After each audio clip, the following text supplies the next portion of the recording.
بسم اللہ الرحمن الرحیم۔ السلام علیکم ورحمۃ اللہ وبرکاتہ۔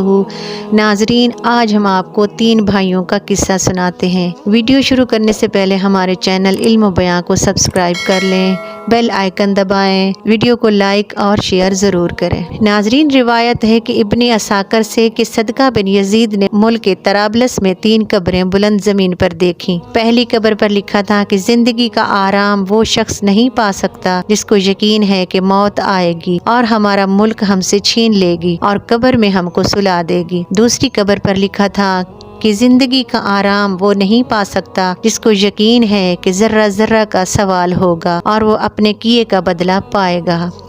تیسری قبر پر لکھا تھا کہ زندگی کا آرام وہ نہیں پا سکتا جس کو یقین ہے کہ قبر ہماری جوانی خاک میں ملا دے گی اور ہمارے چہرہ اور تمام اعضاء کو ریزہ ریزہ کر دے گی۔ یہ دیکھ کر مجھ کو تعجب ہوا اور میں اس کے قریب والی آبادی میں گیا۔ ایک بوڑھے سے میں نے ان قبروں کی حالت دریافت کی۔ اس نے کہا، یہ 3 بھائی تھے۔ ایک ان میں سے بادشاہ کا ملازم تھا اور لشکر کا سپہ سالار تھا، دوسرا مالدار سوداگر تھا، تیسرا درویش تھا اور رات دن عبادت کرتا تھا۔ جب اس درویش کے انتقال کا وقت آیا، اس کے دونوں بھائی اس کے پاس آئے اور کہنے لگے، اگر تم کو کچھ وصیت کرنی ہے تو کرو۔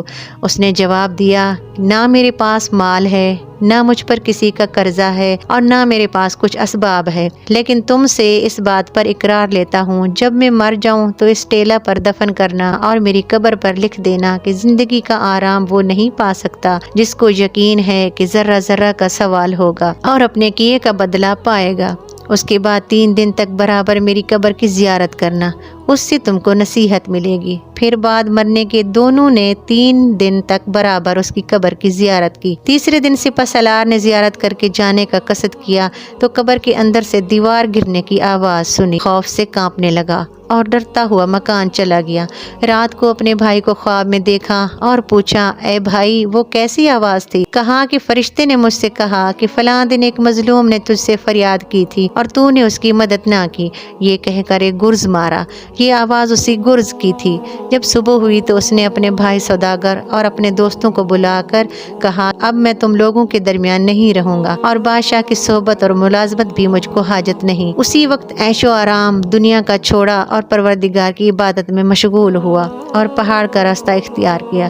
جب اس کی وفات کا زمانہ آیا تو اس کا بھائی سوداگر آیا اور کہا، اے بھائی، اگر کچھ وصیت کرنا ہو تو کرو۔ اس نے جواب دیا کہ میرے پاس نہ مال ہے نہ مجھ پر کسی کا قرض ہے، لیکن میں تم سے اقرار لیتا ہوں کہ جب میں مر جاؤں تو میرے بھائی کی قبر کے پاس مجھ کو دفن کرنا اور میری قبر پر لکھ دینا، زندگی کا آرام وہ نہیں پا سکتا جس کو یقین ہے کہ موت آئے گی اور ہمارا ملک چھین لے گی اور ہم کو قبر میں سلا دے گی، اور 3 دن تک میری قبر کی زیارت کرنا۔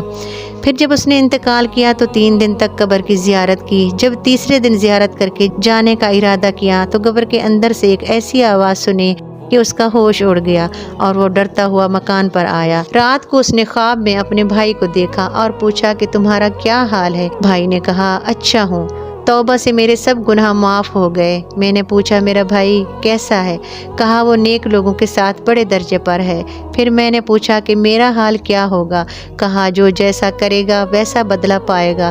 تم کو لازم ہے کہ فرصت کو غنیمت جانو اور نیک عمل کا توشہ تیار کرو۔ جب صبح ہوئی تو اس نے بھی دنیا سے منہ پھیرا اور اپنا کل مال فقراء اور مساکین کو تقسیم کیا اور اللہ تعالیٰ کی عبادت میں زندگی بسر کرنے لگا۔ جب اس کے انتقال کا وقت آیا، اس کا لڑکا آیا اور کہا، اے باپ کچھ وصیت کیجئے۔ باپ نے بھی وہی جواب دیا جو اس کے دونوں بھائیوں نے جواب دیا تھا کہ نہ میرے پاس کوئی مال ہے، لیکن تجھ سے اس بات کا اقرار لیتا ہوں کہ جب میں مر جاؤں تو اپنے دونوں چچاؤں کی قبر کے پاس مجھ کو دفن کرنا اور میری قبر پر لکھنا کہ زندگی کا آرام وہ نہیں پا سکتا جس کو یقین ہے کہ قبر ہماری جوانی کو خاک میں ملا دے گی اور ہمارے چہرہ اور تمام اعضاء کو ریزہ ریزہ کر دے گی، اور 3 دن تک برابر میری قبر کی زیارت کرنا۔ جوان لڑکے نے 3 دن تک قبر کی زیارت کی۔ تیسرے دن قبر سے ایک خوفناک آواز سنی اور غمگین ہو کر گھر آیا۔